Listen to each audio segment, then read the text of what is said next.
everyone, this is Andrew McNair from SWAN Capital with our March 2024 SWAN Report. In this month's video, we're going to discuss some recent headlines that have influenced the financial markets. We're going to talk about the news that is affecting the economy. But I want to distill all of this noise, all of this information into these developments that you need to know about because they're going to affect your retirement. They're going to affect your portfolio over the next few months ahead. Now, as always, please stay tuned at the end of this video for some required disclosure statements. Now, at SWAN Capital, our market outlook does remain cautious because of world conflicts, higher consumer credit, coupled with higher interest rates. We believe that 2024 is going to be a strong year, but the thermostat is turning on because we see the Shiller PE ratio and the Buffett indicator shows that we're at all-time highs in evaluations. Now, March commenced on a bullish note as the S&P 500 and NASDAQ continued their upward trajectory, building on the momentum from the previous month. Both the S&P 500 and the NASDAQ pushed to record highs this month, surpassing highs from early 2022. And the most significant market mover right now was the PCE report, the Core Personal Consumption Expenditures.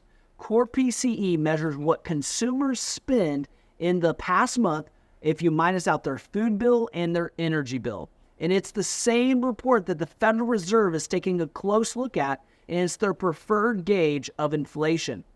This number rose to 2.8% year over year in January, and that aligned with all the forecasts.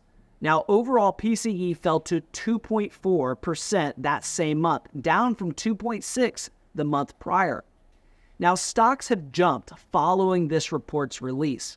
However, a sour note for markets was the Institute for Supply Management. We call it the ISM Report, and it tracks manufacturing activity.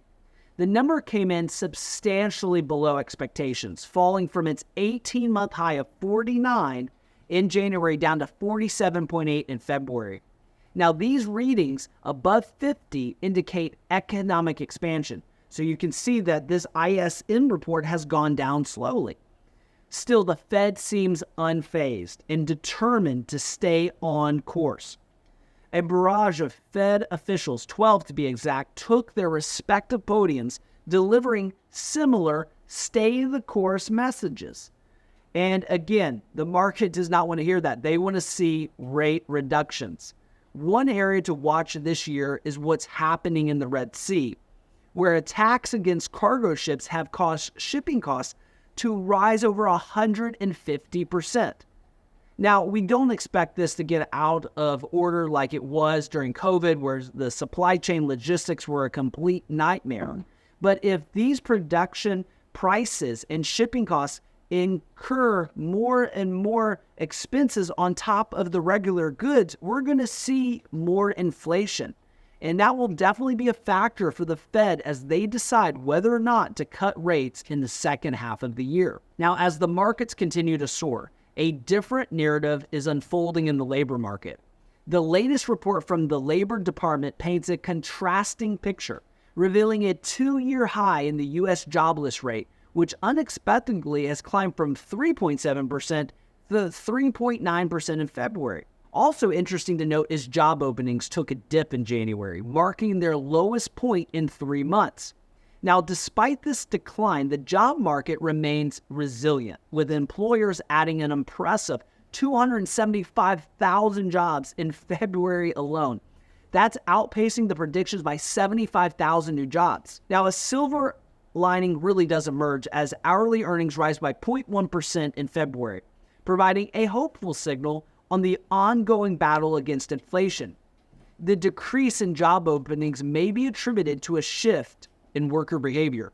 While the pandemic marked an era of record high numbers of workers that were seeking out greener pastures with other employers, maybe that's come to an end. The Labor Department reports that the rate of workers voluntarily actually leaving their jobs fell to its lowest level since August in 2020. Now, as we navigate this month's financial markets, I assure you uncertainty remains a constant companion, especially when that thermostat is reading red hot, when the Buffett indicator is in the territory of overvalue And if you look at the Shiller PE, we're above 30, well above 30. We're at 34.5% on the Shiller PE ratio, which gives you the thermometer to the valuation of stocks according to their valuation of price to earnings. So we're keeping a close eye on those thermostats. From inflation to global tensions and the labor market dynamics, investors must stay vigilant, and we have to adapt to these changing conditions and embrace the ever-changing reality of the financial world. And that's what we do here at SWAN Capital. If you're a client of SWAN Capital, we encourage you to make sure that you are scheduling your review and looking out for when we call you to schedule a review, because we need to update the plan proactively. And we're switching clients' portfolios to adapt to the current market environment. When the market hits a new high, we encourage our clients to change the mix of their 401k, their TSP, as well as adjust the portfolios that they're in. And we may recommend clients in the near term go from growth to dividend and aggressive to growth because the market is red hot. Now, this is what I want to encourage you. If you're not a client of SWAN Capital, I encourage you to take us up on a wealth review, because when we sit down with a client for a wealth review, we're going to make sure that you have straight A's going into retirement, and we're going to make sure that we don't need to adjust your portfolio when you're 1 year, 3 year, 5 years out for retirement. So if you have questions about this report and your personal financial situation, I encourage you to schedule a wealth review today by calling 1-800-848-8768. I hope you join us next time as we continue to unravel the stories that shape our markets. That's it for this month's SWAN Report, and we'll see you next time.